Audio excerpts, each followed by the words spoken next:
देखो सर, आप किस प्रकार से ओआई डाटा, पीसीआर व ओआई चेंज को देखकर किस प्रकार से ये पता लगाएंगे कि किस स्ट्राइक प्राइस से मार्केट है बुलिश हो सकता है या बेरिश हो सकता है, ठीक है ना। और उसके अलावा अपन यहाँ चार्ट को भी एक बार देखेंगे, तो इस वीडियो को आप आराम से देखना, आपको बहुत ही कुछ सीखने को मिलेगा। कहने का मतलब ये वीडियो दोस्तों प्रॉपर आपको इसमें एजुकेशन मिलने वाली है, ठीक है। तो सबसे पहले मैं एक बार आपको यहाँ दिखा देता हूँ। देखो दोस्तों, आपको मैं ऑप्शन चेन में यहाँ लेके चलते हैं, ठीक है ना। तो जो ओआई चेंज है और ओआई डाटा, जिसे आप कह सकते हैं ओपन इंटरेस्ट, आप अपने डीमेट अकाउंट में भी आराम से देख सकते हैं, ठीक है ना। देखो दोस्तों, जैसे आपको ये मालूम करना है कि जब कॉल साइड में ओआई डाटा ज़्यादा होता है तो मार्केट क्या है, नीचे जाता है, ठीक है ना। नीचे जाने का चांस होता है। जब पुट साइड में मार्केट ऊपर कब जाएगा, जब पुट साइड का ओआई डाटा जिस स्ट्राइक प्राइस का ज़्यादा होता है, ठीक है ना। तो कॉल और पुट साइड के ओआई डाटा में लगभग 1.5 या 2 गुना डिफरेंस होना चाहिए, ठीक है। तो आप कैसे करेंगे, जैसे मान लो कि भाई मैं एक बार आपको यहाँ दिखा देता हूँ, जैसे 25,200 की स्ट्राइक प्राइस है, तो यहाँ पे पुट साइड का ओआई डाटा है लगभग 42 लाख है, इधर कितना है 16 लाख, यानी लगभग ये 2.5 गुना इसमें डिफरेंस है, ठीक है।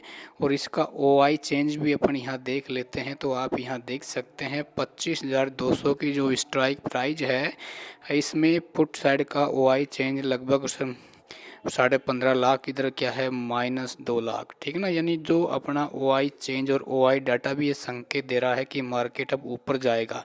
तो इसकी अपन पीसीआर, यदि इसकी पीसीआर भी 1 के आसपास है, 1 से ऊपर है, तो अपन को तीसरी कंफर्मेशन और मिल जाती है कि मार्केट अब ऊपर जा सकता है। तो अपन को एक बार चार्ट को भी देखना है, तो 25,200 की स्ट्राइक प्राइस पे अपन यहाँ चलते हैं, ठीक है ना। तो 25,000 की स्ट्राइक प्राइस पे अपन यहाँ चलेंगे। तो सबसे पहले दोस्तों आपको मैं इस चार्ट को आपको दिखाना चाहूँगा, ठीक है। तो इसको थोड़ा सा, इसकी जो साइज है अपन इस प्रकार कर देते हैं ताकि आपको इसमें और अच्छा समझ में आएगा, ठीक है। अब आप यहाँ पे देख सकते हैं कि जो 25,000 की 200 स्ट्राइक प्राइस से जब तक मार्केट नीचे था तो मार्केट बेरिश था। और जैसे ही, क्योंकि अपन को यहाँ आंकड़ा संकेत दे रहा था कि 25,200 के स्ट्राइक के आसपास मार्केट कभी भी बुलिश हो सकता है, तो उसके बाद आप यहाँ देख सकते हैं जो ये जो जोन बना हुआ था जिसके अंदर मार्केट क्या है, इसको क्रॉस नहीं कर पा रहा था ना। और जैसे ही दोस्तों यहाँ पे मार्केट क्रॉस करता है, आप यहाँ देख सकते हैं, यहाँ से जैसे ही एक बुलिश कैंडल यहाँ क्लोज होती है, तो उसके बाद मार्केट 25,200 से क्या है, यहाँ से काफ़ी ऊपर गया है, ठीक है।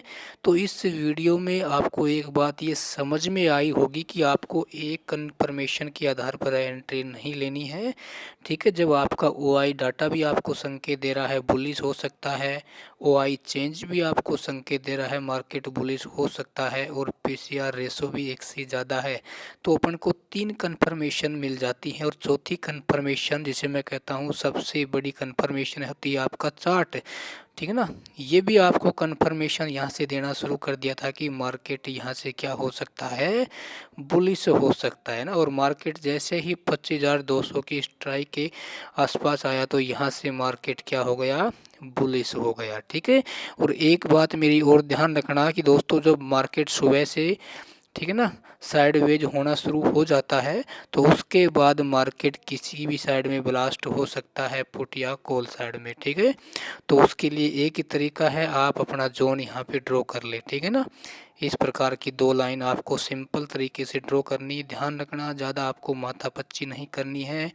ट्रेडिंग में सफल होना चाहते हैं तो एक ही तरीका है कि उस काम को आप जितनी आसानी से करेंगे, ठीक है। ज़्यादा इसमें आपको इंडिकेटर वगैरह नहीं लगाने हैं, ठीक है। आपका चार्ट स्पष्ट होना चाहिए, आपको दिखना चाहिए, ठीक है ना। क्योंकि जब तक आपको स्पष्ट रूप से कुछ चीज़ें दिखाई नहीं देंगी, आप उसको आसानी से, वहाँ से आपको कोई भी कंफर्मेशन नहीं मिल पाएंगी, ठीक है। नहीं तो आप उसमें क्या है, कंफ्यूज हो जाओगे, ठीक है ना। इस प्रकार का आपका जोन है, उसको आपको ड्रॉ कर लेना है, ठीक है। क्योंकि जैसे जैसे आप चार्ट के संपर्क में रहोगे, चार्ट आपको यहाँ पे राइट कन्फर्मेशन देने का मैसेज करेगा। बस आपको वो समझ में आनी चाहिए ना। तो जो मैंने आपको OI डाटा बताया है, तो OI डाटा लगभग आप ये सोचें कि भाई प्रतिदिन काम करता है, ऐसा तो कोई है नहीं, क्योंकि मार्केट में कोई भी चीज़ है वो 100% काम नहीं करती है। बस ये है, आप उसको समझने वाला होना चाहिए, है ना, क्योंकि आप अपने एक से ज़्यादा यहाँ पे कंफर्मेशन अपन को मिल जाती है। क्योंकि यदि मान लो अपन OI डाटा को देखते चार्ट को नहीं देखते, तो फिर हो सकता है कि आप इस मार्केट की चाल में फंस सकते थे ना। तो अपन को OI डाटा हमारे पक्ष में था, OI चेंज भी हमारे पक्ष में था, PCR रेशियो भी हमारे पक्ष में था, और अपना चार्ट है वो भी क्या था, साइडवेज चल रहा था। तो हमें उम्मीद थी कि 25,200 पे आएगा तो मार्केट बुलिश हो सकता है, और वैसा ही हुआ।